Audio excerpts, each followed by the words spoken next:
Welcome back to the deep dive. We're the place where we don't just skim the surface of sources. Mm. We really get into it, take a whole stack of research, and pull out the core truths for you. And, the surprising facts, the deeper context, basically everything you need to be properly informed.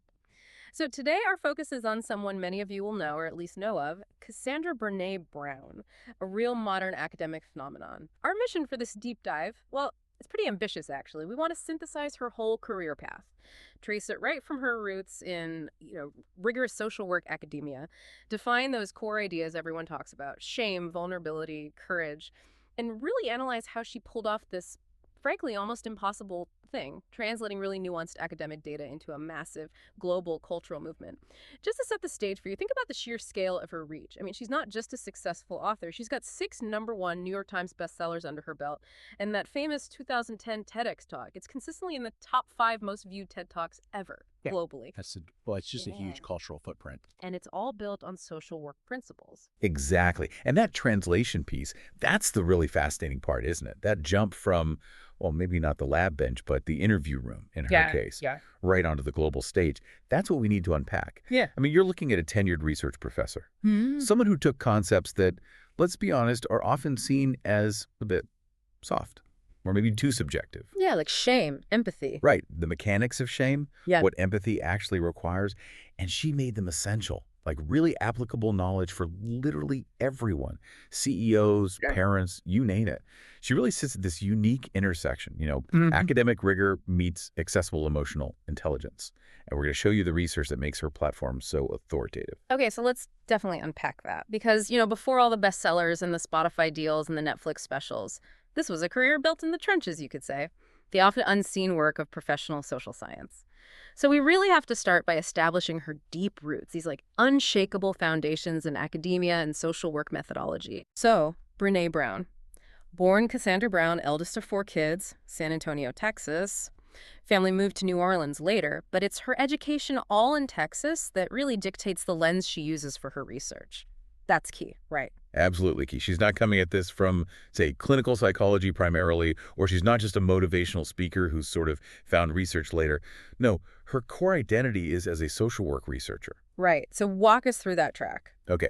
She got her Bachelor of Social Work, the BSW, from UT Austin in 1995. Then pretty quickly after, her Master of Social Work, MSW, in 96. And then she capped it off with her PhD, Doctor of Philosophy, in Social Work from the University of Houston Graduate School of Social Work. That was 2002. And why is that PhD specifically in social work so important here? You touched on it, but let's underline that. Yeah, it's a really critical distinction. Clinical psychology very often focuses on the individual. Diagnosis, treatment, that kind of thing. Social work, especially PhD-level research, it inherently looks at systems, environments, community well-being. Okay. The bigger picture. Exactly. Brown's work is fundamentally about connection, right? Belonging. And critically, how shame stops us from integrating into a group, into a system.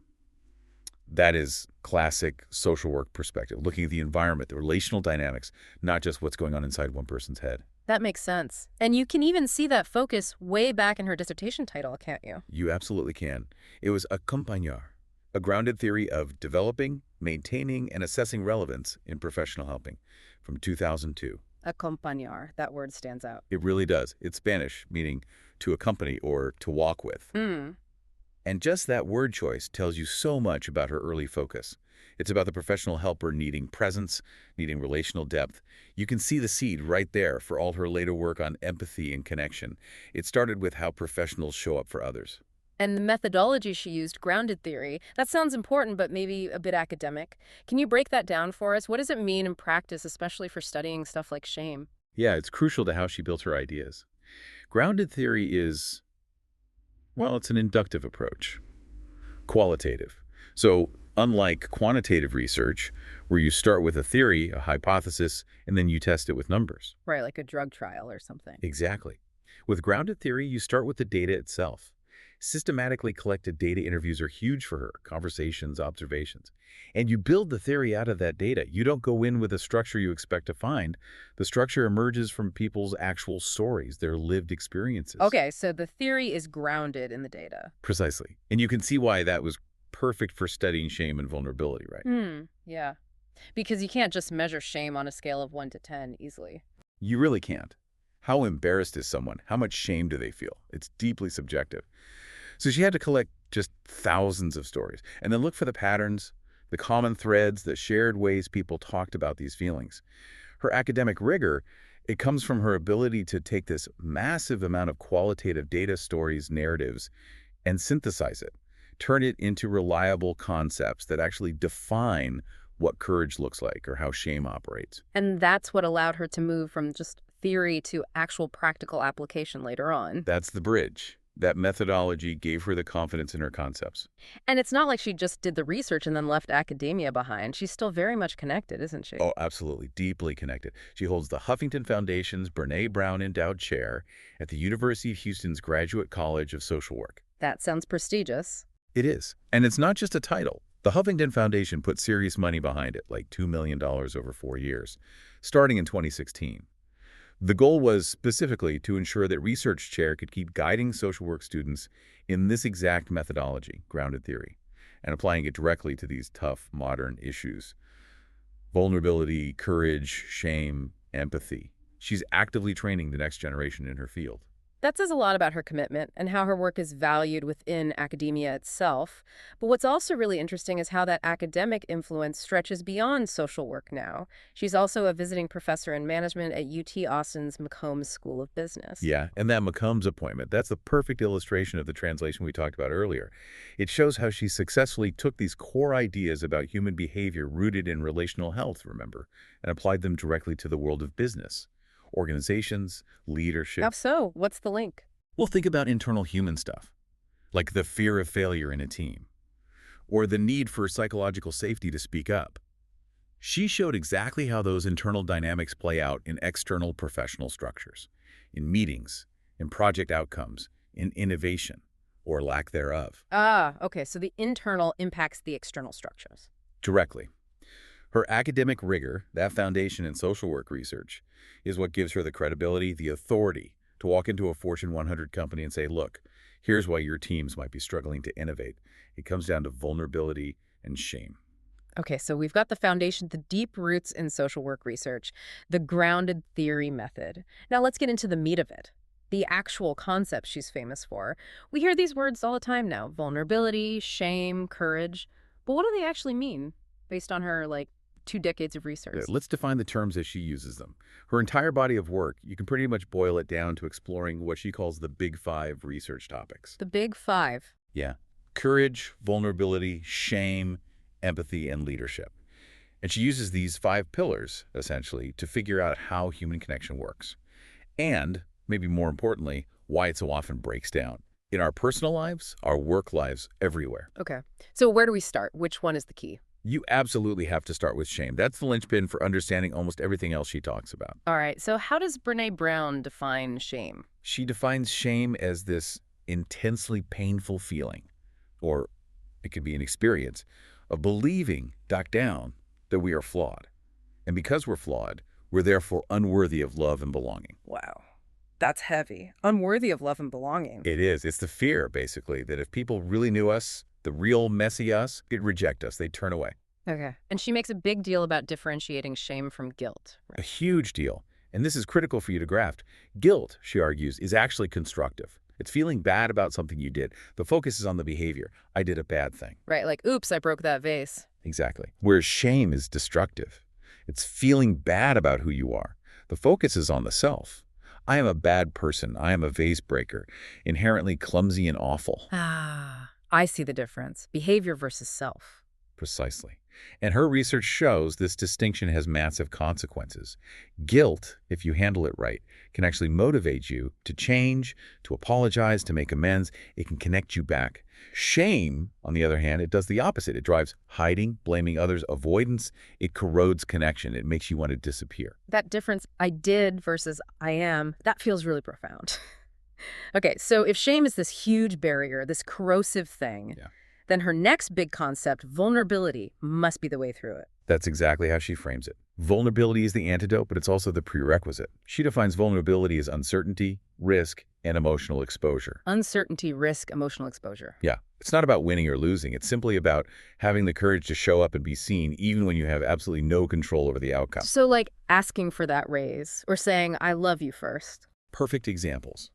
It's putting your authentic self out there, knowing full well you might get hurt, you might be judged, you might be rejected. It feels risky because it is risky. But she argues it's not weakness. Emphatically not weakness. Her research, story after story, demonstrates that vulnerability is actually our most accurate measure of courage. It takes guts to be vulnerable. Okay, so vulnerability equals courage, which links directly to that other big word, courage, often summed up by that book title, Daring Greatly. Precisely. Courage is defined by taking action even when you're scared, even when things are uncertain. It's about accepting that vulnerability isn't something to be avoided, but it's actually necessary if you want to grow or connect. Right, you have to risk it. You have to risk it. And all of this, showing up vulnerably, having courage, it ultimately leads to and requires empathy. Okay, empathy, how does that fit in? Empathy is the skill of seeing the world through someone else's eyes, trying to understand their feelings, reserving judgment, and then communicating that understanding back to them. So it's not sympathy, like feeling sorry for them. No, it's feeling with them. And empathy, she argues, is the ultimate antidote to shame. Because when someone responds to your vulnerability with empathy, the message is clear. You are not alone in this feeling. I get it. I've been there too. That dissolves shame. Wow. Okay, so shame isolates, vulnerability connects through courage, and empathy heals. You've got it. That's the core dynamic she identified. And if we zoom out, connect this to the bigger picture, her work feels like a direct response to our culture's obsession with perfection, doesn't it? Absolutely. It's trying to bridge that huge, painful gap we all feel sometimes. The gap between who we actually are, the flawed, complex, messy humans, and who we feel we're supposed to be based on all the external messages and maybe our own internal critics. Yeah, that pressure is real. Totally. And her core finding, the thing that echoes through every book, every talk, is that you cannot have meaningful connection or love or joy or even effective leadership without engaging with these difficult concepts. You have to be willing to be vulnerable, manage shame, practice empathy, and find courage. There's no shortcut. Now, something that adds, I think, a lot of weight and authenticity to her research is her own personal story. She's incredibly open about the fact that this isn't just academic theory for her. That's right. And you really can't separate her research path from her personal journey. They're completely intertwined. She's spoken very candidly, as you know, about her own history with addiction. Specifically, struggles with alcohol, smoking, emotional eating, and also this intense need for control. Right. Control is a form of addiction, almost. Exactly. And that personal experience, wrestling with dependencies, wrestling with that drive for control, it provides the lived context. It fuels the questions in her later, really rigorous work on resilience and the importance of imperfection. She wasn't just studying other people's shame. And she points to a very specific date, a turning point related to this, doesn't she? She does. She often mentions May 12th, 1996. That's the date she recalls stopping drinking and smoking. And the timing of that is significant, too. Incredibly significant. It was literally the day after she graduated from her master's program in social work. Wow. Talk about a new beginning. Right. It's symbolic. She's entering this new phase, becoming a professional helper, and she makes this radical decision to confront her own ways of numbing and controlling. She's even said that she initially started researching shame because she wanted to understand what she herself was dealing with. And that led her to the huge realization that it wasn't just her. It was this universal human experience. So that decision to embrace her own vulnerabilities, step away from numbing, that wasn't just personal growth, it directly informed the research. Absolutely. Gave her not just the academic lens of grounded theory, but this deep personal stake in understanding how people recover, how we reconnect after falling apart, how we find the courage to, as she says, dare greatly. It transforms the research, I think. It stops it from being just clinical observation and turns it into this deeply empathetic, actionable framework for living, because she's lived it. Okay, so doing the rigorous research, grounding it in personal experience, that's one thing. But becoming a household name, a global phenomenon, that's a whole different level. So here's where it gets really interesting for me. How does this deep social work research, rooted in complex ideas like grounded theory and personal recovery, how does that suddenly explode into massive cultural recognition? Yeah, the trajectory is pretty wild, isn't it? The major catalyst, the inflection point, was undoubtedly that 2010 Houston TEDx talk. the one called The Power of Vulnerability. Right, the famous one. That's the one. That single talk, basically overnight, shifted her work, as people have said, from relative obscurity in academia into the mainstream spotlight. What was it about that talk? What did she do differently? Well, content-wise, it summarized about a decade of her research findings, particularly around what separated people who felt a strong sense of worthiness, she calls them the wholehearted, from those who really struggled. And the key difference, she found, it was the willingness to be vulnerable. Okay, so the core message was there. The core message was powerful, but the delivery, that was the magic, I think. As Reggie Ugu pointed out in the New York Times, she framed these complex, potentially heavy discoveries in this incredibly self-deprecating and personal way. She used humor, stories about her own struggles, her own breakdown, as she called it. She made vulnerability feel, well, relatable, less terrifying, more human. And it just resonated. It resonated massively. The talk went viral in a way that, frankly, few academic talks ever do. It prompted that New York Times piece declaring the event had basically unveiled a new star of social psychology. A new star of social psychology. That's quite a label. Isn't it? And that rapid rise, I think it really speaks to this enormous, maybe previously unarticulated hunger in the culture, a hunger for permission to just drop the shield, to stop pretending to be perfect. Yeah, like she gave voice to something people were feeling but couldn't name. Exactly. And she didn't just rest on that one talk, did she? She built on it pretty quickly. Right. There was another official TED Talk in 2012, Listening to Shame.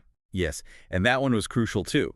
Because after the first talk went huge, there was inevitably some backlash, or at least a lot of fear. People were saying, okay, vulnerability sounds nice, but what about the shame? What about that paralyzing fear that stops us? Right. The vulnerability hangover, she sometimes calls it. Exactly. So the second talk directly addressed that. She detailed the connection between shame and vulnerability, using her own experience of being thrust into the spotlight by the first talk's fame as a case study. She explained how shame works, how it shows up, and how to listen to it without letting it shut you down. Okay, so power of vulnerability first, then listening to shame. But wasn't there another, maybe less famous talk around that same time? It's also really important. Yes. Good point. There was another 2010 talk, this one at TEDx KC, called The Price of Invulnerability. And this idea is absolutely foundational to her whole theory of wholehearted living. The price of invulnerability. What was the core message there? She explained that when we try to selectively numb difficult feelings, grief, fear, disappointment, vulnerability itself, we cannot help but also numb the positive emotions. You can't pick and choose which emotions to turn off. Exactly. She uses this great analogy. Mm. You can't selectively numb emotion. If you put up that shield to block the pain, you are simultaneously blocking your access to joy, to gratitude, to love, to belonging. Wow. That's a really staggering insight when you think about it. Isn't it? The very act of protecting yourself from pain automatically walls you off from the very things you're probably seeking most deeply: joy, connection. The emotional logic is just immediate and kind of convicting. Yeah, it really makes you think. And it's that kind of clarity, that ability to distill these complex emotional truths that allowed her to move beyond just TED Talks into longer formats, which led eventually to the 2019 Netflix special, Brené Brown, The Call to Courage. Right, the Netflix special. That felt like another big leap in reach. It was huge. And it was a really interesting format, wasn't it? USA Today called it a mix of a motivational speech and stand-up comedy special. Yeah, that sounds about right. She's funny. She is. And that again highlights her unique skill, delivering really substantive, research-backed material, but with humor and approachability that keeps you engaged. And the core message of that special. It basically distilled everything down into a clear call to action. Choose courage over comfort.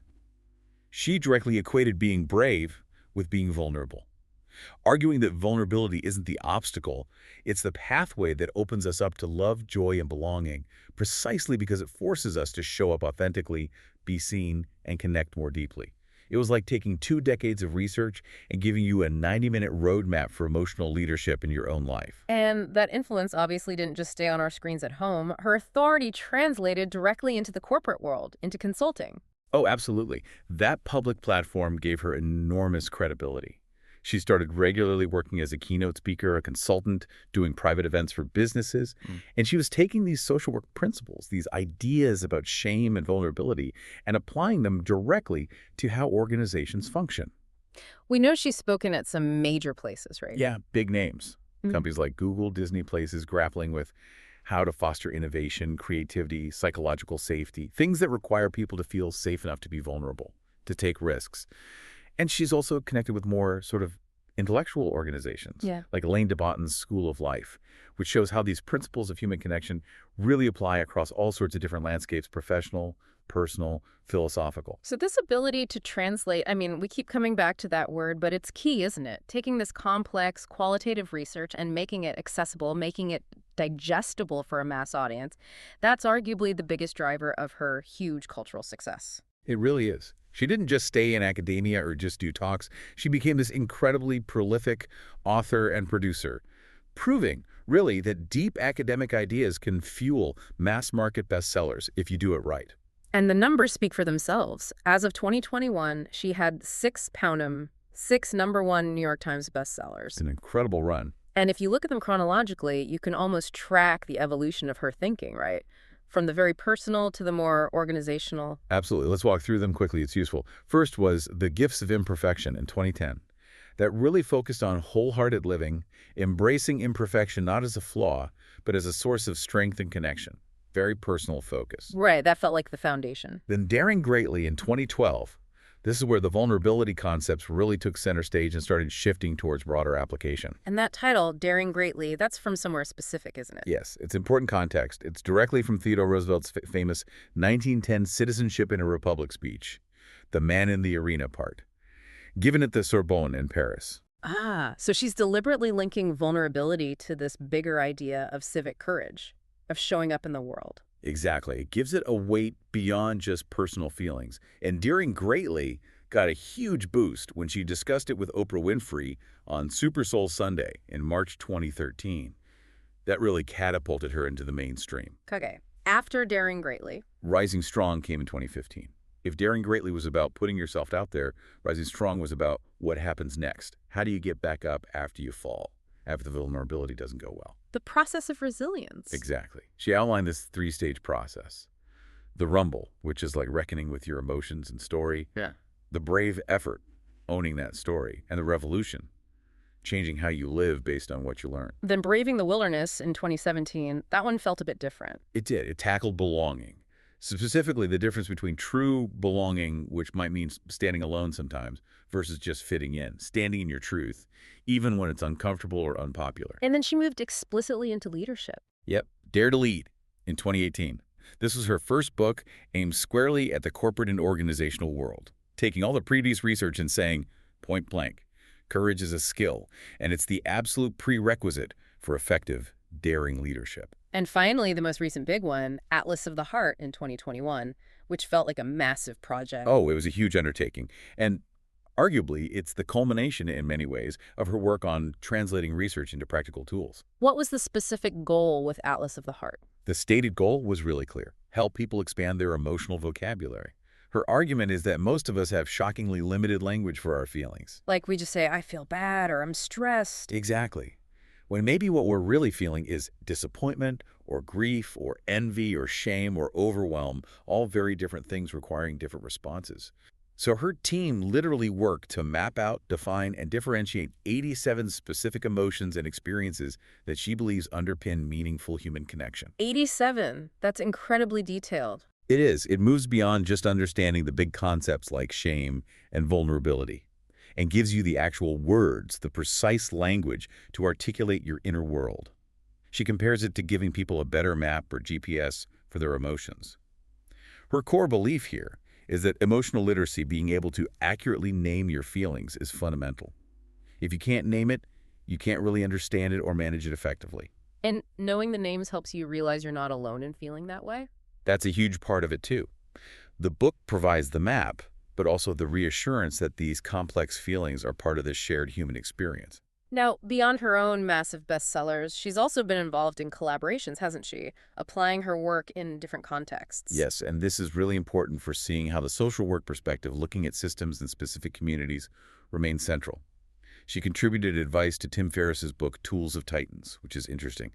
But far more significant, I think, was her co-creating the anthology, You Are Your Best Thing. Yes, the one with Tarana Burke. That's exactly. Tarana Burke, the incredible activist who started the Me Too movement.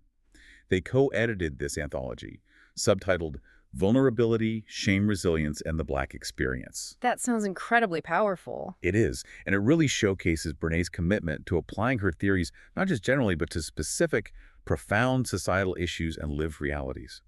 The book features essays by various Black writers, thinkers, artists, talking about the trauma of white supremacy, the unique challenges of navigating white spaces, but also the deep experiences of Black love, Black joy, Black life. It takes her concepts like vulnerability and shame resilience and grounds them in the concrete intersectional reality of systemic oppression and the specific ways resilience manifests within marginalized communities. It shows the concepts aren't just abstract. That's vital work. And then, as if books and talks weren't enough, she moved into podcasting in a big way. Right? She embraced the audio medium too, struck an exclusive deal with Spotify back in 2020 to host 2 major podcasts, Unlocking Us and Dare to Lead. Let's talk about Unlocking Us. That format seems perfectly suited to her style. It really is. It blends solo episodes where she'll share personal stories, break down research findings, connect dots between different social science ideas with these really deep, long-form interviews. And the guest list is impressive. Incredibly diverse. You've got grief experts like David Kessler, huge musicians like Alicia Keys, fellow writers like Glennon Doyle, and, of course, her collaborator Tarana Burke has been on. It's a really rich mix. And people clearly responded to that format. They really did. It offered a space for the kind of nuance and extended conversation that you just can't get in a quick TV segment or even a single talk. Unlocking Us actually won the iHeartRadio Podcast Award for Best Advice or Inspirational Podcast in 2021. Wow. Okay. So that just confirms how well her conversational yet research-backed style translates to audio. And she pops up as a guest elsewhere, too, like that detailed interview she did with Debbie Millman for the Storybound podcast premiere in 2022. And the visual media continues, too, doesn't it? Yep. Building on the Atlas of the Heart book, there was the 5-part docuseries on HBO Max in 2022, Brené Brown, Atlas of the Heart, taking that emotional mapping and giving it visual life. Making it even more accessible. Exactly. And just for a bit of fun flavor, showing her, cultural ubiquity now, she even appeared as herself in the Amy Poehler movie Wine Country. Huh. I remember that. So she's really everywhere. Books, TED, Netflix, podcasts, even movies. Pretty much across every contemporary media platform you can think of. Mm-hmm. So this naturally brings up a really important question. And it's a fair question, maybe even a critique sometimes leveled at popular academics. After all this research, all the writing, the speaking, how does Brené Brown's work actually get translated formally into practical, scalable application? Especially for organizations, for leaders, how do you move from people feeling connected to her ideas to actual cultural change on the ground? Right. Beyond just reading the book or watching the special, is there a system? There is. The main vehicle for that formalized implementation is the Daring Way. Okay, the Daring Way. What is that exactly? It's her official professional training and certification program. It's basically a curriculum-based structure. And it's laser-focused on teaching professionals, therapists, coaches, educators, leaders, corporate trainers how to facilitate her work based on vulnerability, courage, shame, and empathy. So it's not just an informal workshop people attend. It's like a standardized training. Exactly. It's a certified curriculum designed very intentionally to maintain fidelity to your original qualitative research findings. It's about ensuring the concepts don't get watered down or misinterpreted as they get rolled out. That makes sense. So how would that curriculum take something like, say, vulnerability and make it a practical tool in a corporate setting? Because vulnerability can sound risky in business. That's a great question. The Daring Way translates vulnerability in a corporate context, primarily through the lens of trust. It defines vulnerability in leadership, not as, oversharing personal drama, but as the willingness to do things like ask for help, admit you made a mistake, give honest but constructive feedback, speak up with a new idea. Actions that involve emotional risk in a professional setting. Precisely. Those actions carry risk of looking incompetent, risk of conflict, risk of rejection. So the Daring Way curriculum teaches leaders specific behaviors and skills to build cultures where taking those kinds of risks is actually rewarded or at least feels safe rather than being punished.